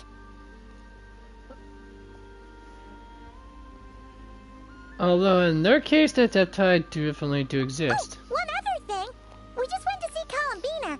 We went ahead and invited her to take part in the festival this time. Hope it's okay. Wait, so... You mean she agreed to it? Huh. That's quite a surprise. Then I suppose that she intends to return to the moon on that day. Oh, yeah. It's kind of a complicated process, but basically, it's like a slingshot. She probably shouldn't have endorsed your metaphor. I understand. In truth, I had a feeling that she might make such a decision. Well, if Kuthar has decided to participate in the festival, we should prepare accordingly. Yeah, exactly. She was saying how it could be risky for her to show her face in public. We were wondering if there was any way we could hide her.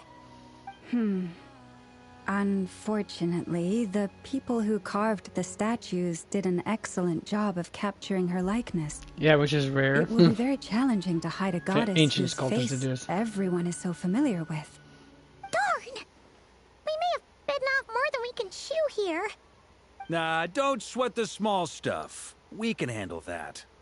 Huh? Are you saying you have a plan? Not as such, no, but the most important thing with a festival is to keep the mood light and your spirits up. Yeah, listen to the drunk You can't go preparing uncle for here. a festival with those long faces. You'll never The convince fat boy anyone uncle to is the enjoy one you want to themselves. listen to for good, having a The good monster time. spirit is strong with this one. Mm-hmm.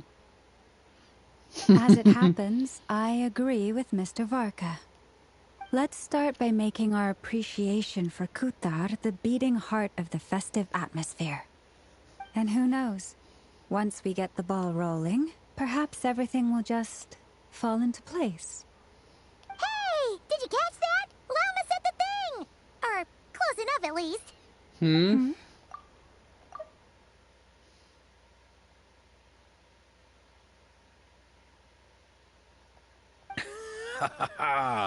I'm looking forward to the Moon Prayer Night already. We have a festival in Mondstadt called Windbloom, and you can always tell which couples are celebrating it for their first time by the smiles on their faces. Big, beaming smiles like their whole face is glowing. Yep. And I have a feeling we'll get to see that same smile on the Moon Goddess's face at this festival. Is that wrong? Not quite the same, surely. Anyway, I'll take care of business in the city, but I'll have to leave the decor up to you and the Frost Moon Scions. No one else can capture that traditional aesthetic quite like you guys. But lastly, there's the final key element that brings the festival to life. Companionship.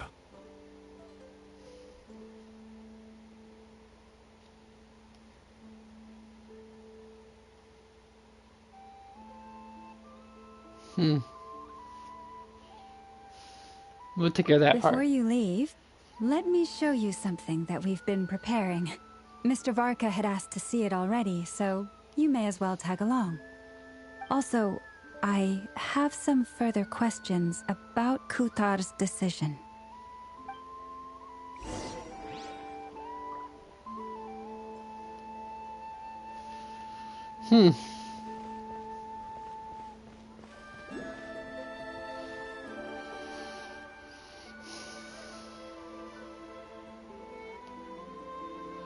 This isn't the one either. Oh, the big bro. I don't think I've seen you before, or the white fey lady next to you. Welcome to Frost Moon Enclave. Is there anything I can help you with? Well, nope, we're just curious, seeing you're all here alone like this. By the way, Paimon's Paimon, and this is Traveler. So, it's Mr. Traveler and Miss Paimon, you know? You two don't look like you're from Nashtown. We're adventurers. Yep, super awesome adventures at that. Must be nice though, traveling with your best friend, seeing the world together. It really is.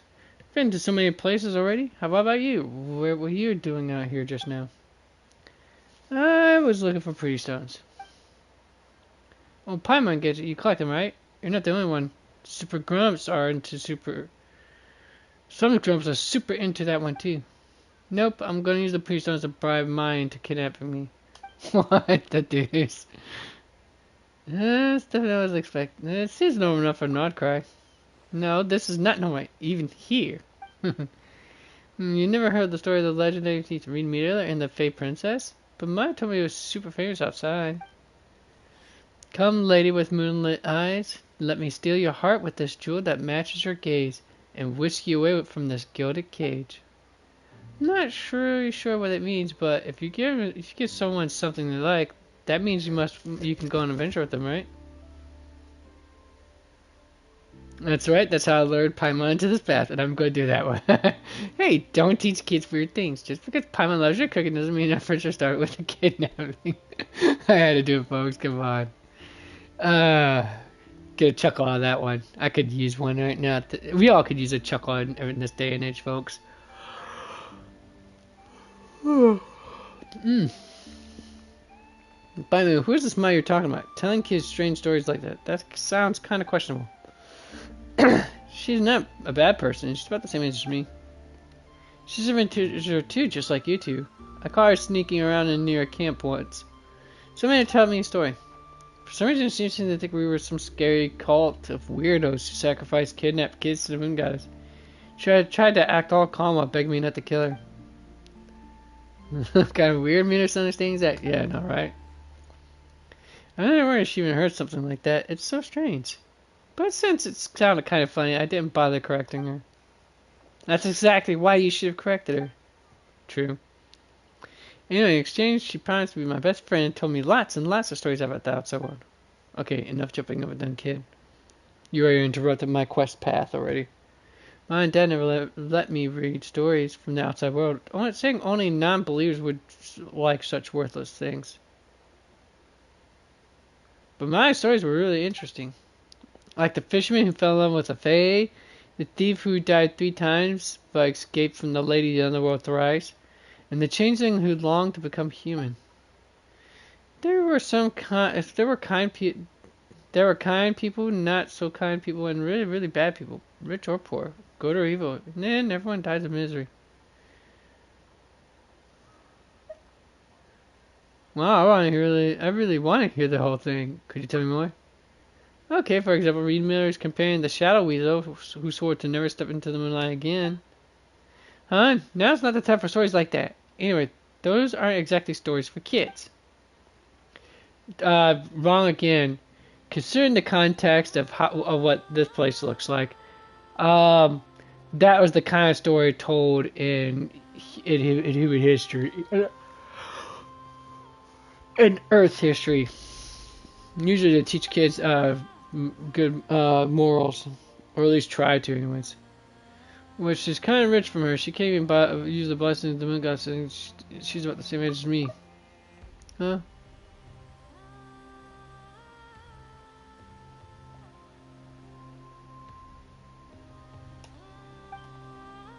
Still, it's fine. I'm super smart anyway. Before I caught her, she kept muttering about some stone. That means she must be looking for pretty stones, right? Right.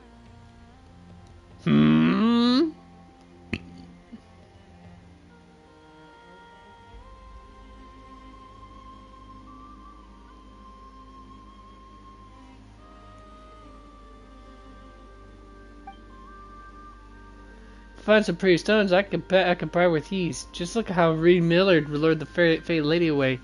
She'll take me away from here, right? She doesn't want to be in it. Can you not say bribe like that? You're just giving your friend a nice gift. That's totally normal.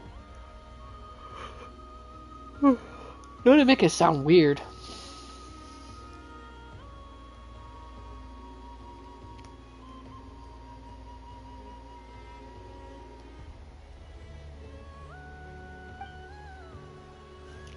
Well, we'll be looking around this area anyway, so if we find pretty pieces, we'll bring them back to you. Wow, really? Thank you so much. Okay, thank goodness. Good grief, I did not care to get to this part right here. Thank you. This is the part I was trying to get to.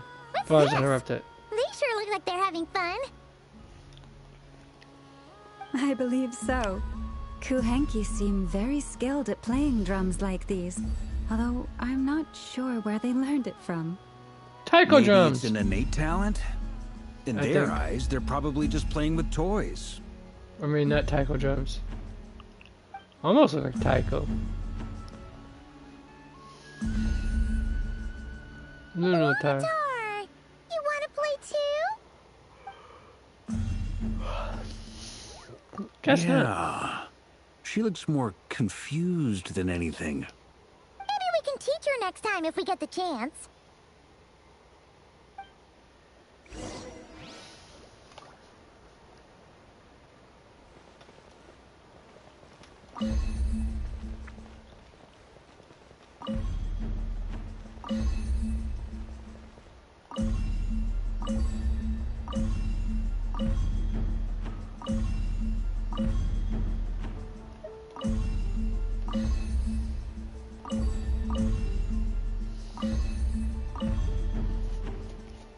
Okay, accomplishes nothing, but apparently.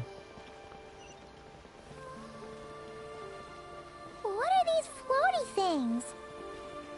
Moon veils. We hang them from buildings in the city during the festival. When you look at the sky through them, it creates a lovely misty effect.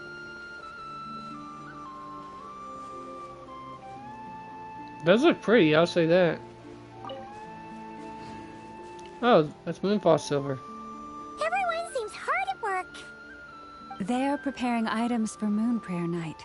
For instance, the sculpture being made over here, Mr. Varka and I were just finalizing the details of where it will be placed.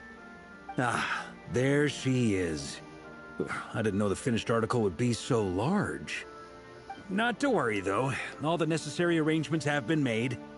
Just let me know once it's ready, and I'll get some people to ship it over. You have my thanks. And over here, we are preparing a very traditional confection. Oh, look at all these colors! It looks great! Can Paimon try one? Of course. I have a feeling you'll like it a lot. You bet! Sweets and treats are Paimon's favorite. Indeed If they you are. included those in the Feast of the Moon, I bet Paimon would have joined the Frost Moon Scions by now. There will Yeah. also be verdant crests like That's this hilarious. present in Nasha Town during the festival. The timing of Moon Prayer Night is not completely set in advance. We make a rough estimate, then observe the changes in the verdant crests and moon prayer blossoms to guide us. As such, the wait itself is a fun feature of this particular festival.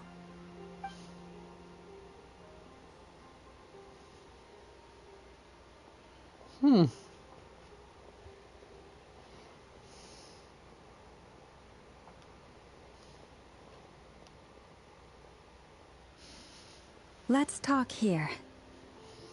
To tell the truth, I am very surprised to hear that Kutar is willing to participate in the festival.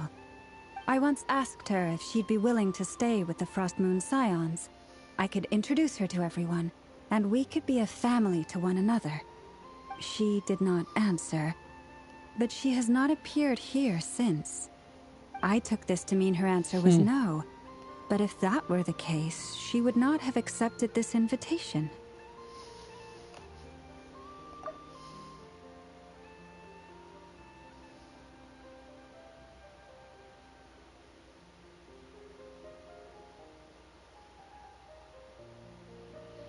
Speaking of it, she asked us to pass along a message. There is no need. I see. Maybe she is right. Maybe the Frost Moon Scions of today no longer need a moon goddess. No, they don't.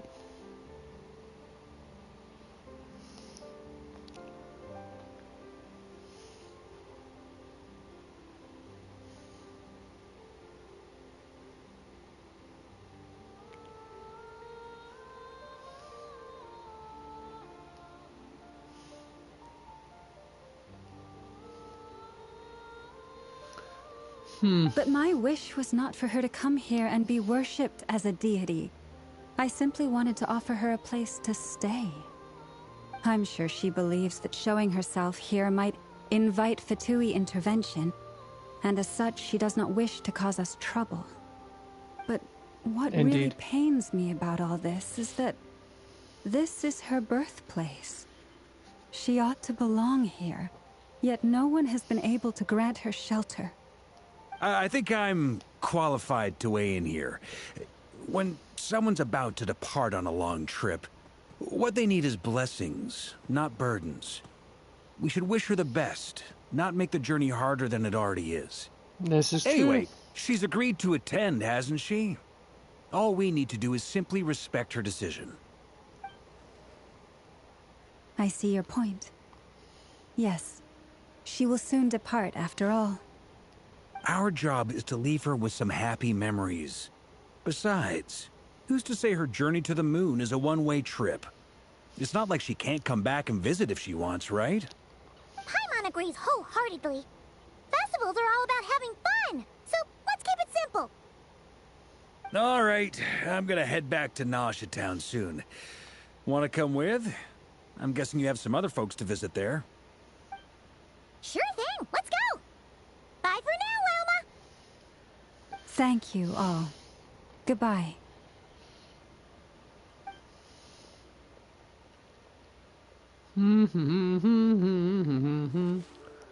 Travelers needs blessings, not burdens. Sounds good in principle, but will blessings alone be enough for Columbina?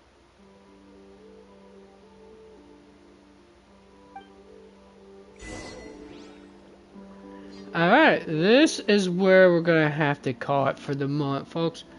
We'll pick it back up probably. Let's see, how many days left do I have this available for?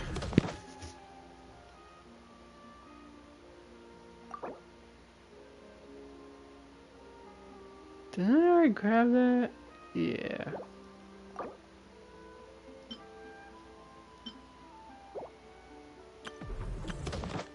I better go check in again.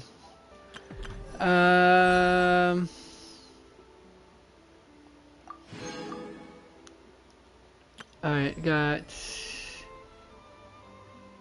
let's see, 24 hours is tomorrow, and then 15 hours. So roughly until about, so I won't be able to, I have to get this crammed through both of them. Pity. I didn't want to do.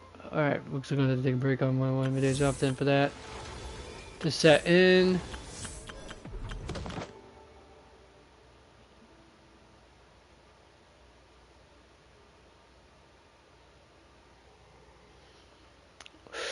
Alright then.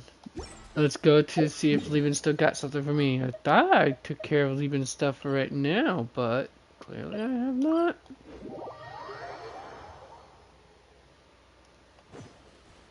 Double check.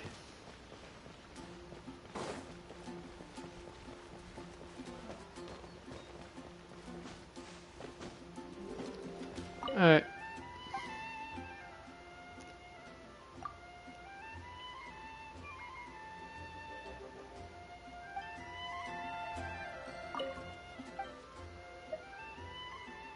Alright, so why is this thing... Alright, so why does this insist I still have that to go with? Oh, the mega box. I didn't realize there's a thing. I'm such a silly person, folks. Alright, well, now I got all my leaving stuff. Oh, reminds me. Alright, folks. Anyways, shall pick this back up tomorrow. So we're going to be doing this until Wednesday. So tomorrow and Tuesday will be both short broadcast days as well, just to get the both quest parts out of the way. Now you can also see it as I do it, so that way I can also earn my rewards for both quests. Anyways, been awesome. Remember to game on, be like to each other. Catch you tomorrow morning. Toodle. Oh, did I already say? I can't remember. If I had said it, disregard. But anyways, game on, be extra now. Corner's close. So get skedaddle. See ya.